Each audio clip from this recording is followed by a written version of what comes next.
Hello class, week 8, final week, final presentation for the project that we've been working on here.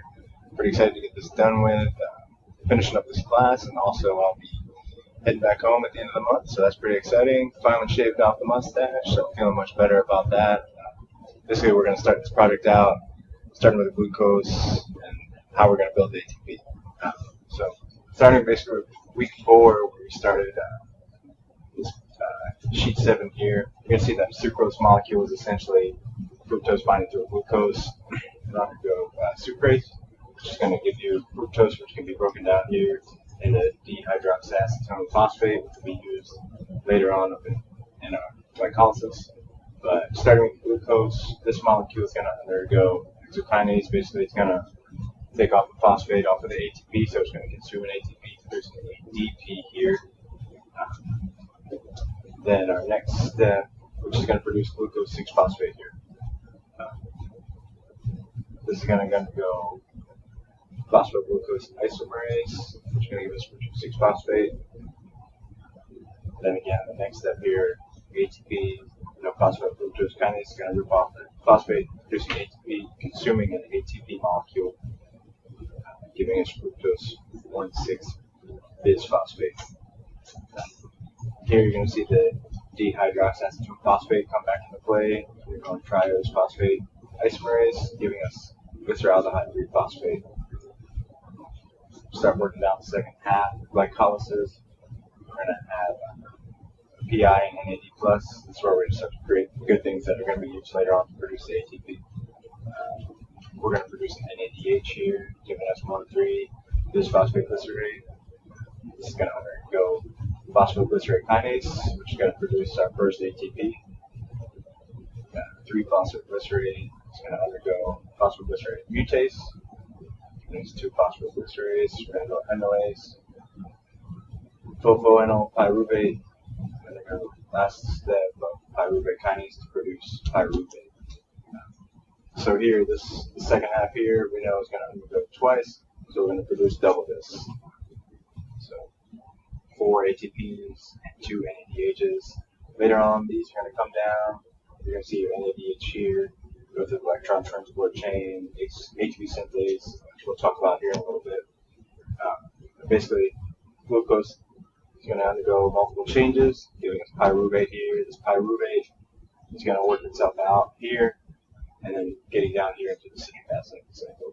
So the pyruvate dehydrogenase. Start with your pyruvate, going to release CO2. Going to undergo TPP. The 3 processes talk about E1, E2, E3. So pyruvate dehydrogenase, E2 dehydrolipotransacetylases, and E3 here, which is the part that's actually going to produce our ADH, our H+, which is dihydropolydehydrogenase. Again, this NADH is going to come down here later on to be used. And then we're getting into the citric acid cycle. There's going to be lots of things going on here. That's why these crazy arrows are drawn all over the place. But essentially, we have 3 non-essential amino acids. Alanine, which is going to undergo aminotransferase and go into the pyruvate, make its way over there.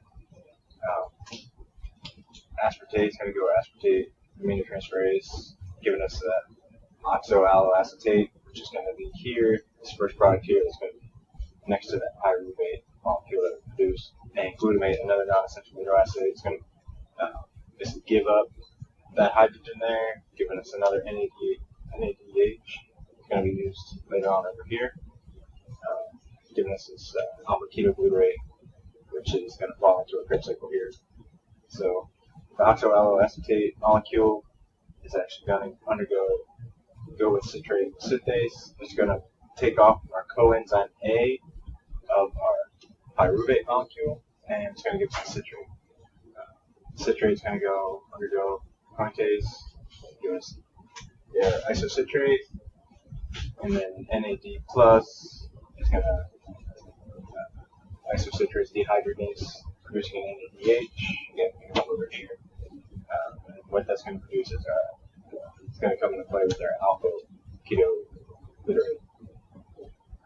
This going to It's going to lose hydrogen, giving us acetyl-CoA, which you can't really see it, but over there you'll see acetyl-CoA is produced from the essential amino acid of methanol, which is going to undergo the whole process to produce acetyl-CoA. Jumping back over here, acetyl-CoA is going to rip off the CoA enzyme, just give it a succinate. Then we're going to have an FAD. It's going to rip off. It's going to dehydrogenate. So hydrogen's going to bind to that. Slide it over here. We're just going to give a fumarate, which water is going to combine. Which is going to be a product. It's going to come in from over here. We're going to fumarate to give us malate. We're going to continue the same process of ripping the hydrogen off.